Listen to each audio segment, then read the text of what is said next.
You've bought a concert ticket. It was expensive. Now it's the day of the show and you feel terrible. You have a cold, it's pouring rain, and you just want to stay home. But you drag yourself out anyway, shivering and miserable. Why? Because you already paid for the ticket. Or maybe you've been holding on to a stock for years. It's plummeted.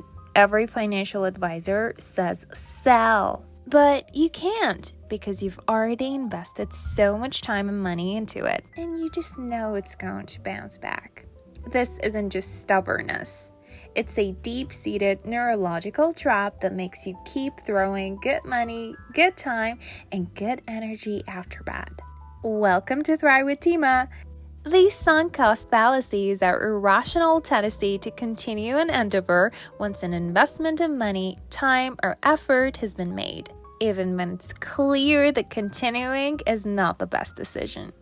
In economics, a sunk cost is money that has already been spent and cannot be recovered. Rationally, these costs should have zero bearing on future decisions, but for our brains, that's not how it works. This bias is driven by a powerful combination of cognitive forces. First, there's loss aversion, which we explored in episode 6. The pain of losing something feels twice as strong as the pleasure of gaining the equivalent amount. Abandoning a project or selling a losing investment means admitting that the time or money you already spent is truly lost. This feels like a loss, and our brains desperately try to avoid it. Second, cognitive dissonance plays a huge role. Our brains hate inconsistency. If you've invested heavily in something, your brain creates a narrative that it must be a good thing.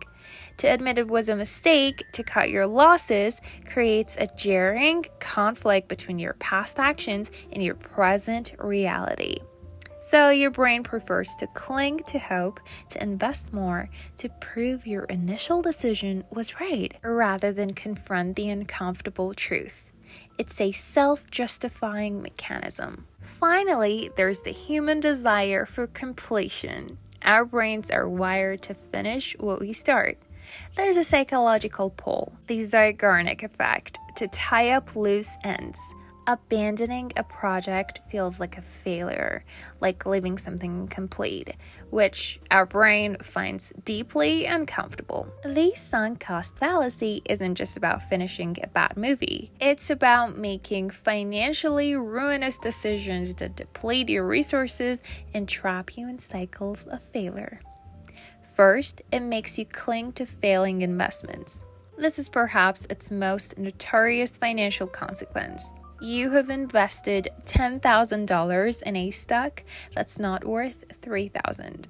Rationally, that $10,000 is gone.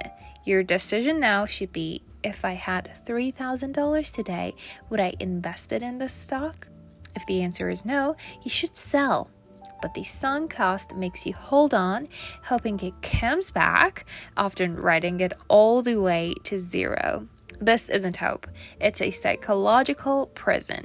Second, it keeps you in bad jobs or relationships. You've already invested years of life, so you stay, even when the job is miserable or the relationship is toxic. The sunk cost of your time and effort feels too great to walk away, leading to profound unhappiness and missed opportunities. You sacrifice your future well-being for the ghost of your past investments. And finally, it wastes precious resources on doomed projects. Businesses fall prey to this constantly. They've already spent millions on a failing product or strategy, so they pour in more millions rather than admitting the initial investment was a mistake and reallocating resources to something promising. On a personal level, this means continuing to pay for a subscription you never use or fixing an old car that costs more to repair than to replace. To escape the sunk cost fallacy, you need to trick your brain into letting go. It requires a conscious effort to differentiate between what's gone and what still has potential. Here are 3 neuro-hacks to make rational exits. Tool number 1, the fresh start. Whenever you're tempted to continue a losing venture, ask yourself this. If I were starting from scratch today with no prior investment, would I choose to put my resources like money, time, energy into this exact thing right now? This question forces your brain to ignore the sunk cost and evaluate the decision purely on its future potential. If the answer is no, the rational decision is to cut your losses. Tool number 2, reframe loss as learning. Your brain hates losing, so don't frame it as a loss. Reframe it as a tuition. The money or time you lost on that bad stuck or failing project wasn't wasted. It was an expensive lesson. Every mistake is data. By shifting your perspective to what did I learn from this investment instead of how much did I lose, you satisfy your brain's need for a positive outcome and make it easier to move on.